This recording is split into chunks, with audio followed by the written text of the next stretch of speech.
I started planning this video when Trump was first elected into office, but I didn't feel right filming it and publishing it because we were all feeling very afraid, hopeless, and defeated. We were and still are being victimized by this administration in really cruel ways. And I didn't feel like telling people who were already being beaten down by the government what they were doing was wrong. But we are at a turning point right now where strategy is a lot more important than our feelings. We have to be more strategic if we want to resist and overcome this administration. At this point, living under this regime is survival, and we have to act like it. When they are constantly talking about how the left is radical and dangerous and evil, and we have to liberate society from anyone who doesn't fall in line with the right-wing agenda, that puts us all on edge and it puts us in survival mode. And so I want to talk about 8 ways that those on the left are hindering the resistance and keeping us from creating the changes that we need, from taking the action we need in order to resist what's happening in the United States. And anytime I touch on what the left is doing wrong, how the left is harming their own cause, there's always people who get offended and they bite back and they say, oh, wow, well, what about the right? You're saying the right doesn't do these things? And yes, the right does these things, and worse, the right is who installed Trump. But this video is about us. It's about what we are doing and what we could be doing better to get further in our efforts and to actually preserve our freedoms, our rights, our future, our republic. I also want to stress the point that I am very guilty of all of the things here, and that this is not a video meant to point fingers at you, but really a video about what I've learned, the tactics and the behaviors that I've used in the past that I realize do not work, and things that I've had to learn to overcome and stop doing, and things that I see people doing every day in my comments. My goal with this video is not to shame you, but to encourage you into more productive action so that we can spend less time doing things that waste our time or hinder our progress, and more time actually resisting and getting things done. One way the left is hindering its own cause is by cherry-picking science. The left loves science. We cite data on climate change and gender and sexuality and crime and mental health and immigration.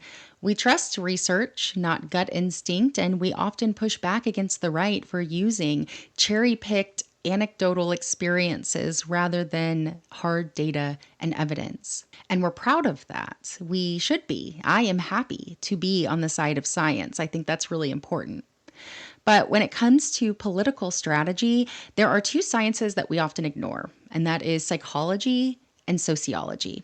These fields explain how people form beliefs, why we process information the way that we do, how group identity shapes our perception and causes us to form certain opinions and stick to them, and why people double down when they're confronted with the facts, even when the facts don't align with their reality or their perceived reality. 2 books that completely opened my eyes on the way I see this and approach these conversations is How Minds Change and The Righteous Mind. I will link them both in the description, and I recommend anyone and everyone read these books.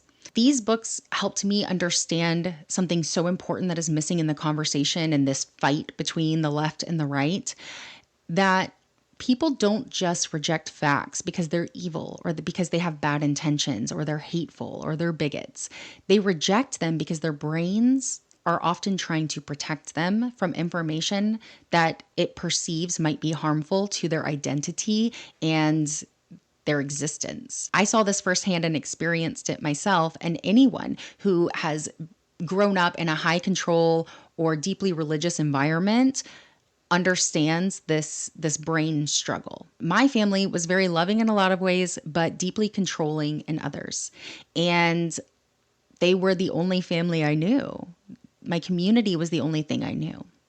These are the people that supported me, that raised me, that loved me. When I was a teenager and I started questioning everything, questioning my reality, questioning my religious beliefs, I pushed back on myself a lot, my curiosity. I was curious and I wanted to know answers, but I also would kind of shame myself back into the box because I was afraid that if I opened this box and I found out something that might contradict what I know about reality, that would jeopardize my relationships, my community, my family support. When I left home at 19, I did so because I had to. I really didn't have another option. But I didn't have a car. I didn't have family support. I didn't have money. I had a very part-time job. And I knew that I had to get out, but I didn't know how I was going to survive when I got out. And I got very lucky in my circumstances. It worked out.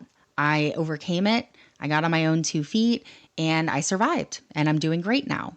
But that's my story. That's not everyone else's story. And not everybody else has the opportunities that I had or the privilege that I had in order to walk away from everything. For some, that is not an option. They need the support system in their life. And that's what people don't understand, is that our brains are hardwired to prioritize safety over truth.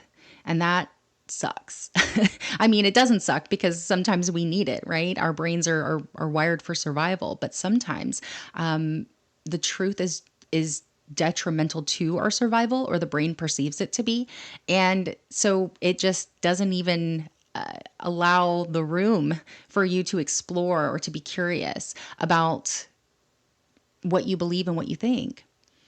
This is a biological product of the evolution of humanity. This is evolution. It's how we survive.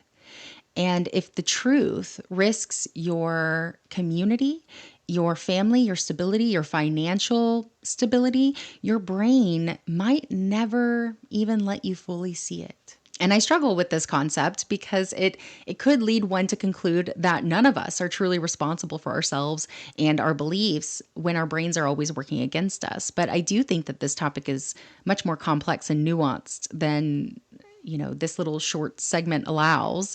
And though it does create questions about personal responsibility, I don't think it necessarily means that we bear no responsibility for ourselves. But it does mean that we have to make a practice out of critical thought, out of curiosity. And for some, that comes easier than others. And for some, it's impossible. If you've never been taught how to think critically, you've never been taught that your curiosity is a good thing, not a bad thing, then you might not ever get to a point where you can create that practice in the first place. That's what makes political persuasion so hard, because it's not about logic. It's about survival at the deepest, most core level. And if we don't understand that, if we don't understand how the brain protects itself, we will keep screaming into the void. We'll keep pointing our fingers at people, shouting at them to wake up, to face the facts, and then continue to feel confused when they don't. So I really like to get to the why of things, because when I understand something, it becomes very easy to face it. But when I do that, people often think that I'm making justifications or excuses for hate, when really we're working to better understand something, and the better you understand something, the easier it is to resist it. I mean, that's just strategy. It's not an attempt to make excuses, but to strategize. So yes, let's love science, but let's stop ignoring the science that actually explains the human behavior that we're experiencing, that we're facing, because it's very confusing human behavior if you don't understand why it's occurring. Another way the left is hindering its own cause is by overcomplicating everything. And this is kind of a piggyback on my last point, that we on the left love reason and logic and critical thinking. It is literally why this channel exists. But I realized that my insistence, my dedication to critical thought and skepticism, a lot of it was a trauma response. I grew up in a fairy tale, in a false reality, surrounded by conspiracy theories. And when I realized that that was all fiction, my brain kind of flipped to protect me from ever falling into that again. And so I became very skeptical, very much an analytical person who does not accept things that haven't been proven to me, even if they're believable, even if they're likely true. My brain instantly wants to question everything. So asking questions and being skeptical is my trauma response to having grown up in an environment that didn't do that. And that's not a bad thing. It's a good thing. And I'm glad that I do it. But I also have to learn how to balance that. And we love sharing articles and charts and long threads and studies and numbers. And that's not a bad thing. We need those things. We're living in a time when truth is under attack and facts feel like our last defense. But what we don't realize a lot of the time, and only something I've learned more recently in the last year, is that the human brain does not start with logic when it forms an opinion. It starts with emotion. We form opinions emotionally, and then we use our logical process to justify those opinions. And it's backwards. It feels like it's backwards, right? That's why dumping facts on people, especially people who feel threatened or shamed, never works. It just doesn't work. And it's funny too, because I've realized that people on all sides of the political spectrum have this problem with, they have this aversion to emotional arguments. Have you noticed that? Skeptics, atheists, people on the left will jump at the opportunity to showcase when someone is utilizing this kind of fallacious reasoning, an argument from emotion. But I've seen right-wingers make the exact same complaint about those on the left, that we're all just thinking with our bleeding hearts rather than our brain. Humans seem generally frustrated by emotional arguments, and that's because it is true that emotions cannot determine truth. How you feel about something doesn't determine reality. I have ADHD.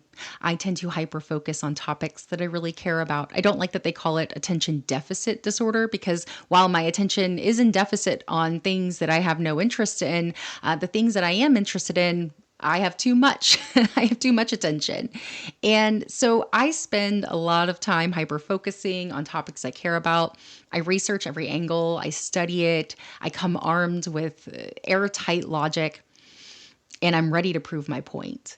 But more often than not, that goes nowhere, because that's just not how belief works. And that is a frustrating thing to face. So if we really care about persuading people, not just proving that we are right, not just trying to feel superior, and we really want them to listen, we have to meet them where they are. And that means learning to speak to the heart, not just the head, and to find those core values that we all share. One of the most powerful tools we have is something called deep canvassing, and it is backed by research. It is not about debating. It is about connecting to someone, about telling stories, asking questions, sparking curiosity, finding shared values, listening. According to a UC Berkeley study, deep canvassing, where you engage in vulnerable, values-based conversation, is one of the only techniques that has shown long-term success in changing people's minds on issues like trans rights, immigration, and even racism. It only takes 10 to 20 minutes, and you can actually effectively persuade someone to shift their perspective. And this is a proven method that works more often than any of the other methods that have been studied to persuade others. So yes, facts matter. But if we want to look at the data tells us that you have to win someone's heart, not just through facts, not through arguing. We have to speak to their feelings, and we have to tell them stories and get them to ask the right questions. That is how you connect to someone and get them to shift their perspective. The left gets in its own way by playing the blame game. Every time I share a story about a Trump voter getting deported or regretting their vote, the comment section lights up with the same response over and over again. I don't feel sorry for them. Leopards are eating their face. Why am I supposed to have empathy or sympathy for these people? They caused this. They get what they deserve. And I get it. That is a natural reaction. And when people harm you directly or indirectly, it is human to want to assign blame, to say, you made your bed, now you lie in it. This is your fault. But I don't share these stories to make you feel sorry for anyone. I might feel sorry. I might have some empathy and some compassion for the situation, because that's just how I am. I can empathize with almost anyone. That is my superpower and is also a curse. But I'm not sharing so that you'll feel bad for them, and I'm not asking you to. I don't expect you to. I share these stories to warn people, centrists, conservatives, moderates, everyone else who doesn't think that these things are a problem or that these things will affect them. We need to remind them that this regime doesn't just target the left or the bad guys. It comes for all of us eventually. Those on the left, those on the right, those who love Trump, Christians, those who stayed quiet, we're all at risk, all of us. And this impacts all of us. And so this storytelling strategy is a warning flare, not a sob story. But instead of using these moments to build awareness, to create positive change, we waste our energy pointing fingers and getting upset at people. And we fall into that trap and we lose something so much bigger than the argument. We lose potential allies, people that might come around if we just connected to them instead of pointing fingers at them. And I'm not saying we have to forgive or forget. I'm not saying you have to like these people. You don't have to be their friend. But if someone regrets their vote, if a centrist is waking up or a MAGA voter has decided that he's gone too far, we can't really afford to slam the door in their face because we're in survival mode and we need all of the people we can get. So invite them in, welcome them with open arms, tell them to get to work. And then when it's all done, go your separate ways and live your own life. In survival mode, you don't push people away just because they arrived late or just because they made past mistakes. When you're in survival mode, you need everyone helping that you can get. You link arms, you move forward together. And right now, in the middle of this fight that we're all in, every person that resists matters. We need more numbers on our side. And if they once chose to stand on the other side, that's in their past. Right now is the present, and we're looking to the future. The blame game does not grow movements, it shrinks them, and it keeps people from wanting to join them. You don't win by shrinking, you win by building. And if they're waking up to the light, you don't want to shove them back into the dark. Another way that the left is hindering the resistance is by encouraging apathy and discouraging action. I see this a lot in my comments, and I have taken the attitude that most of these comments are just bots and trolls because this is exactly how bots and trolls would behave if they were using by the opposition or someone who wants to discourage us from resisting and taking action. People say things like, voting is rigged, why even bother? It's too late, we're doomed. It's hilarious you think we're going to have elections next year. This kind of discouraging of action is, again, exactly what the opposition, exactly what this regime wants. They don't want us to take action. They don't want us to be hopeful. They want us to just give up and let them do whatever they want to do. That makes their jobs a lot easier. Whether someone realizes it or not, when they say things like this, they are literally doing the regime's work for them. And so if you're complaining that the Trump regime is harming us and is dangerous, why would you then work to help them continue harming us? They want us tired. They want us hopeless. They want us defeated. Why give it to them? And if they can't scare us into silence, they're just going to lull us into apathy. They're going to make us feel like, what's the point? And those feelings are understandable, and it's natural to feel overwhelmed. I've been there. It's okay to acknowledge those feelings, to feel them, to let them stay for a little while and talk them out or think them through. But surviving is fighting what feels natural when what feels natural makes you feel small and powerless. Because you're not small and powerless. We are not small and powerless. You don't fight fascism by sitting it out. You don't resist tyranny by throwing up your hands and saying, what's the point? You fight fascism with every last drop of freedom that you still have, all the way to the end. Because it might be the very thing that actually saves you is your fight. Another way the left is harming their own resistance and getting in the way of their own cause is by gatekeeping activism. And this one really bothers me a lot. If you've been following me for a while, you know that I was not politically active. This was not a political channel, and I didn't bring up politics for my own reasons. Nobody told me to do this. It was a choice I made on my own. And it wasn't until this last election that I really started learning more about how our government works and how I can make a difference. When things started to spiral, I did what I learned, what I thought was the right thing to do, was to pick up the phone and call my representative. And I encouraged other people to do the same. I would get on here and I'd say, please call, email, contact your representatives every day. But people kept pushing back, saying calling doesn't work. They don't care. You're wasting your time. What you really need to be doing is X, Y, Z. And while they meant well, what I think a lot of those people don't understand is that I wouldn't be here talking about this stuff, raising awareness, organizing, working in my community, if I hadn't started with those phone calls. The first time I called, they were very polite. They took my information down. They said that they'd get back to me and let me know what the congresswoman had to say about it. The second time, they were a little more annoyed. The third time, they stopped answering altogether, and then I started getting ignored. And that's what lit the fire. It pissed me off. I didn't like being ignored by my elected representative, especially in the situation that we were in. And that feeling of being ignored again and again and again is what pushed me from just awareness into actually taking action. When I found out that my congresswoman was going to be holding a town hall, I went alone, armored with facts, a piece of paper that had all of my information on Medicaid, ready to ask my question because I'd been trying to get an answer that I didn't get, and I wanted it. This was my chance to go and have my question answered. And to my surprise, when I arrived, the room was packed, full of other people who had also been calling and were being ignored, including people that voted for Diana. We were angry, but we were united. We came together, and that energy in the room, I think, fed all of us. It validated the frustration and the anger that we were having about being ignored and being lied to. And I don't think she was expecting for an entire room to yell at her. I don't. I think that's why she showed up, because she didn't think that it was going to be that bad. We showed her what happens when you ignore your constituents. We put the heat and the pressure on her.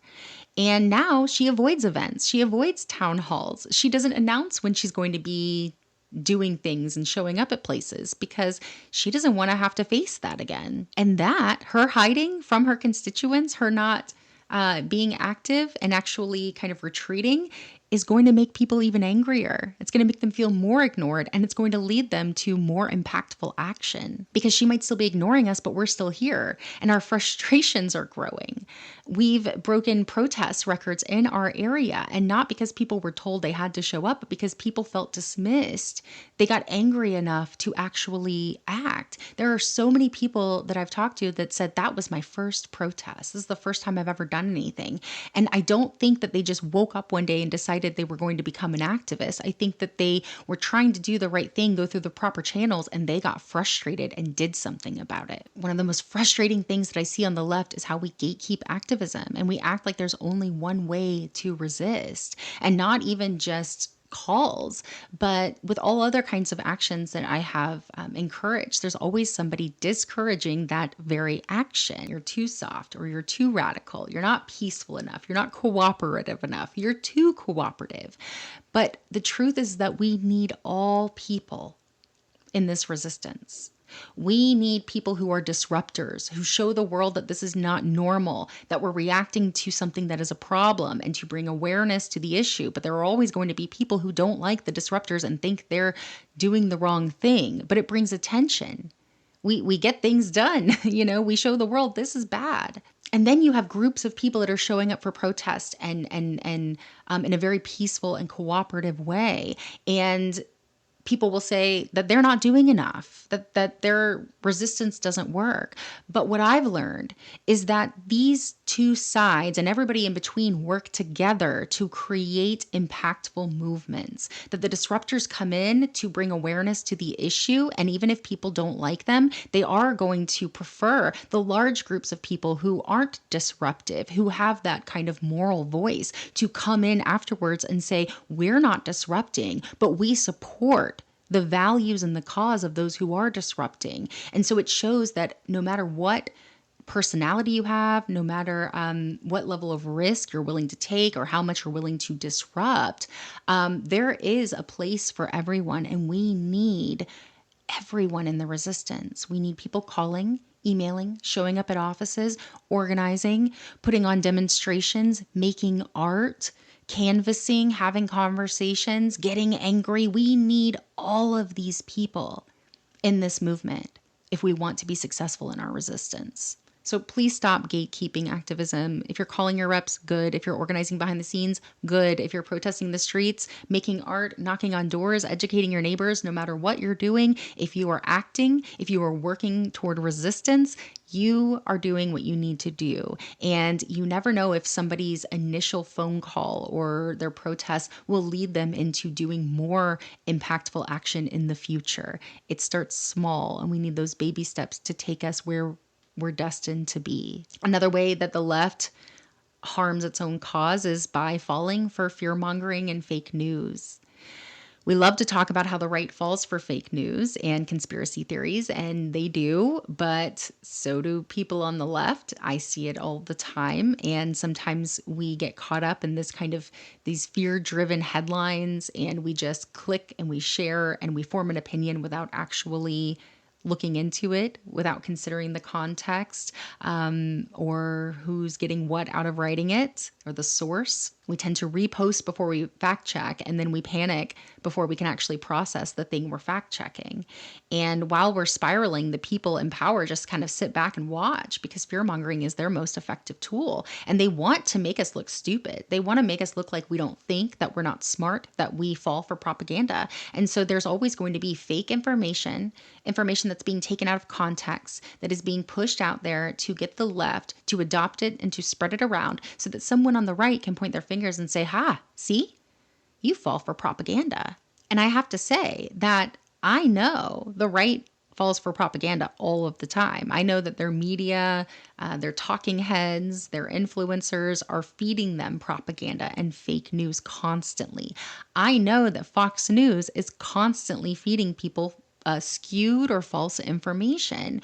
And because I know this, I ignore it. I don't watch Fox News. I don't listen to Fox News because my brain has noticed a pattern of deception, of dishonesty.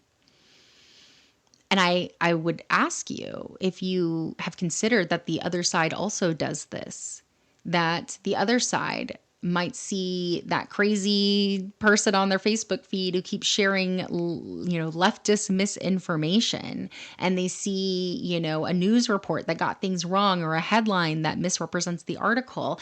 And then their brain notices a pattern and their brain says, those on the left, they just fearmonger. They share fake information. I'm not even going to listen to what they have to say. And the brain shuts it off because the brain doesn't care, because the brain doesn't want to waste time on something that's not true. And that happens on both sides, regardless of what the truth actually is. It's about the way we process information and perceive it, and what we do about it in the future, how it shapes our behaviors. So don't believe every scary headline just because it makes you feel something. When you read an article, when you're being given information, get in the habit of asking, is this verified? Where did it come from? Who benefits from sharing this?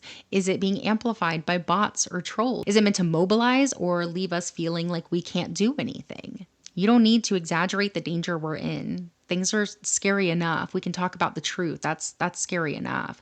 But we can't let fear become a distraction from action. We can't be so busy mourning democracy that we actually forget to defend it. Another way the left harms its own resistance is by attempting to force its values on the other side. And the right wing does this too, possibly even more. But right now we're talking about how the left does it.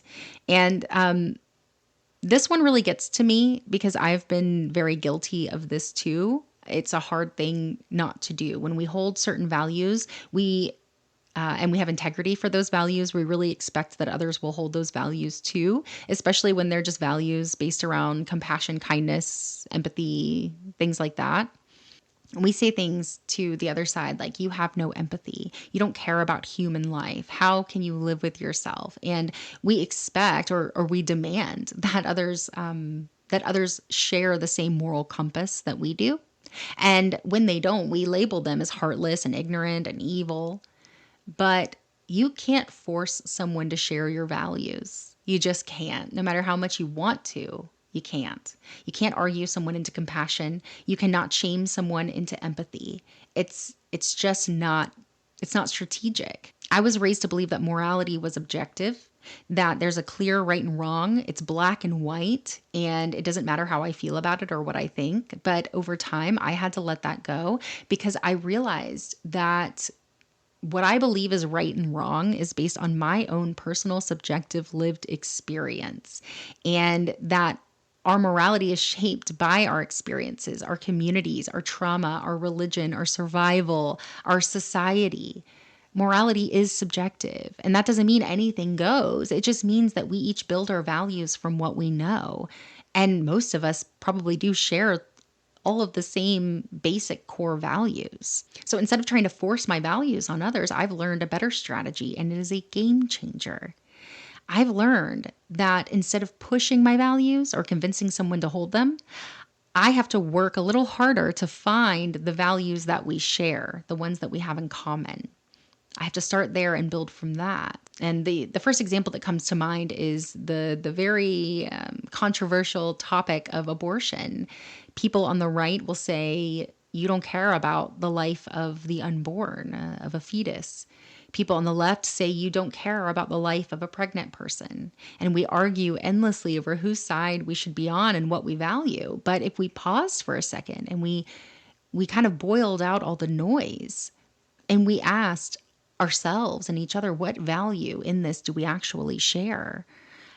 I think the answer is pretty clear that we both value human life. That is the root.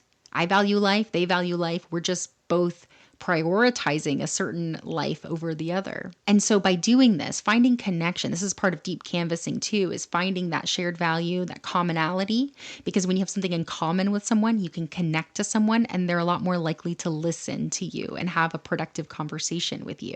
And instead of just trying to convince someone why they should be pro-choice and value what I value, I can start with the fact that we both value human life and see if we can work forward from there to decide on the best policies and strategies to honor that shared value. Because then I can ask the person who is pro-life against abortion, does your belief or does your value of life mean that you want fewer abortions to occur? And the answer, of course, is always going to be yes, they want fewer abortions. Now, they might say, well, I want no abortions, but we have to be realistic that just because you make something illegal doesn't mean that it's going to stop, right?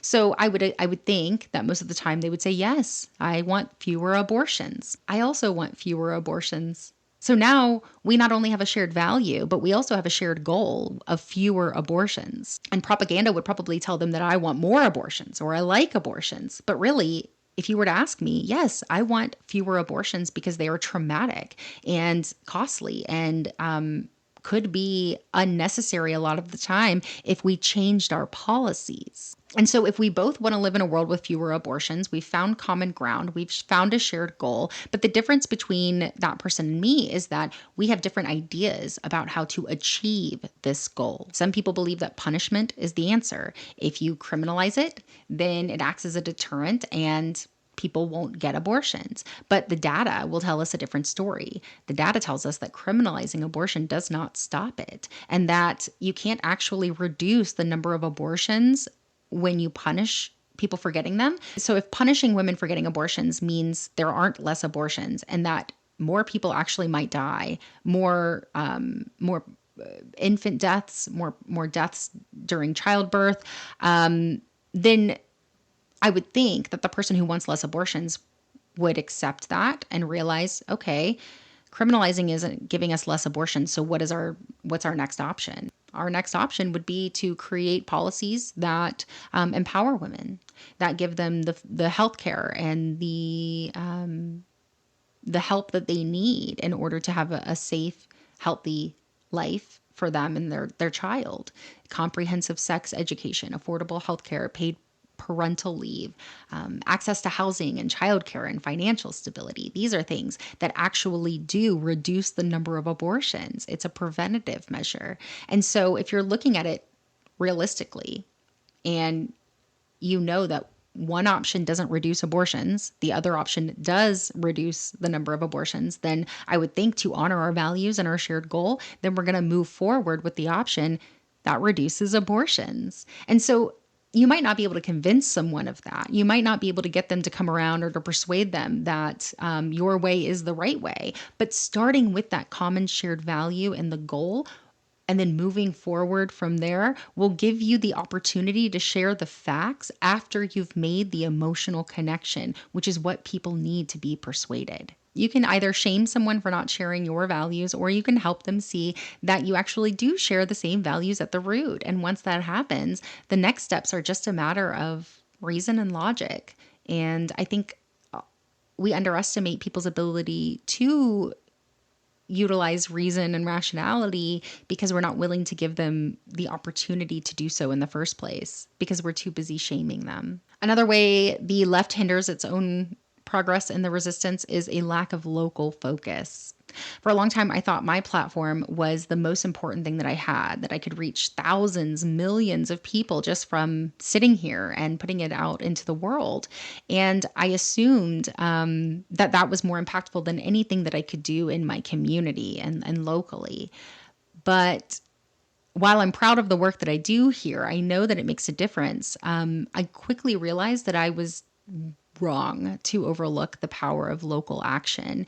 And what I've seen and experienced shows me that my local impact might actually make a bigger difference than my impact here on YouTube, because it's all about connection, connecting to people, building from that. And it's a lot easier to connect when you're face to face with someone. That creates a ripple effect that lasts forever. And that if I just talk to one person, if I can persuade one person, change one person's mind, we don't know how many other people that person will change, that person will persuade and reach. Local change creates regional change, creates national change, creates international change. And it starts small and it grows. The civil rights movement was not won overnight, and it was not won online. It was built through local grassroots organization that spread city by city, person by person.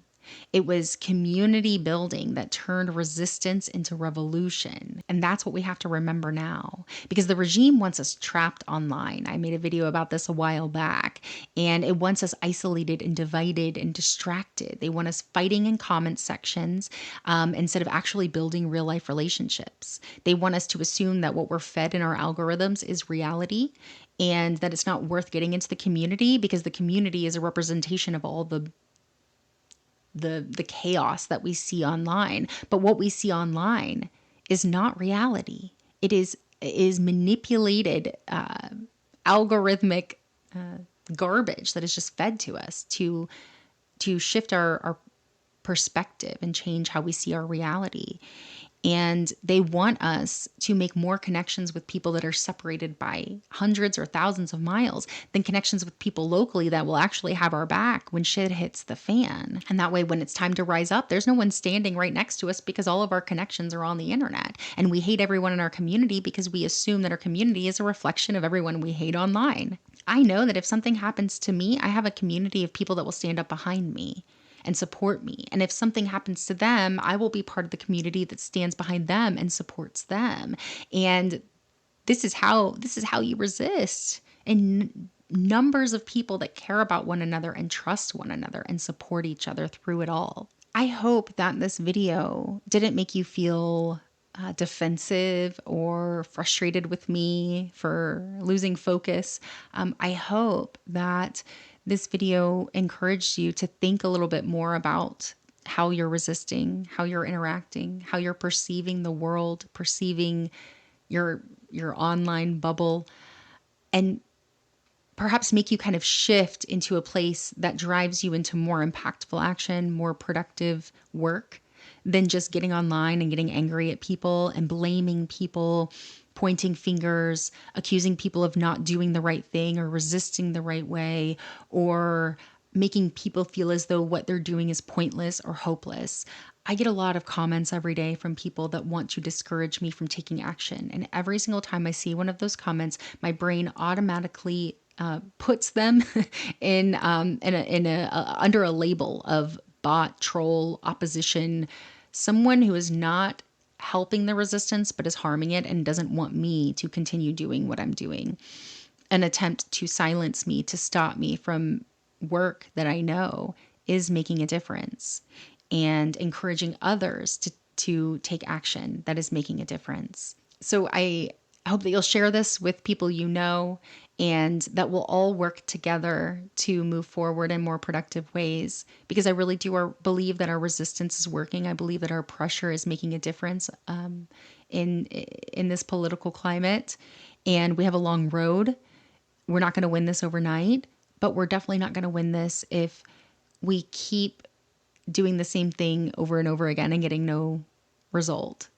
So we need to make a habit out of putting these attitudes and these behaviors behind us, and focusing on the present, focusing on the future, and encouraging anyone and everyone to take whatever action they can or is necessary to overcome this and preserve our future.